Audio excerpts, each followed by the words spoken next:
ভয়ভিত্তিগুলো যারা দুর্নীতিবাজ আছে অগর লাগে হলো ভয়, আমগর কোনো ভয় নাই। না না না কোনো ভয় নেই। এই প্রথম তো ওরা ক্ষমতাতে যাওয়ার পরে একটা ঘোষণা দিয়েছে, সেই জন্য মানুষ একটু আতঙ্ক ছিল।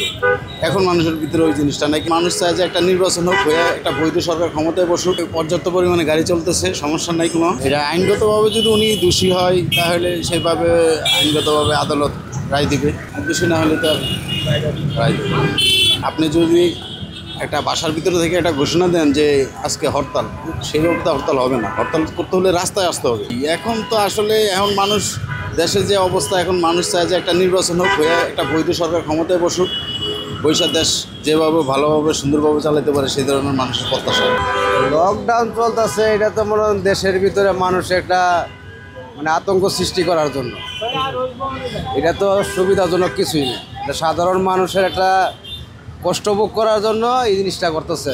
এক্সট্রিম মশার কয়েল প্ল্যান্ট ফাইবার দিয়ে তৈরি, তাই সহজে ভাঙে না, সুগন্ধিযুক্ত ও নিরবিচ্ছিন্নভাবে জ্বলে। ডেঙ্গু, চিকুনগুনিয়া বাহি সহ যে কোনো মশার বিরুদ্ধে দেয় এক্সট্রিম সুরক্ষা।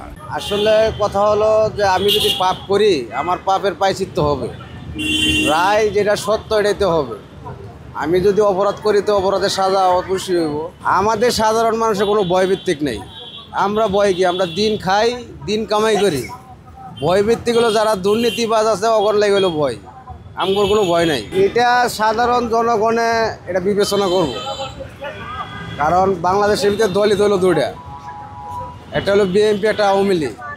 এখন এক দল, তারাও তো এরকম এক সময় অন্য বিরোধী দলের এরকমভাবে করছিল, ওই পাইচিত্রটাই ওরা পাইতেছে। আপনি কি মনে হয়? আমার মনে হয় যে ওরা মনে আর আসতে পারবে না।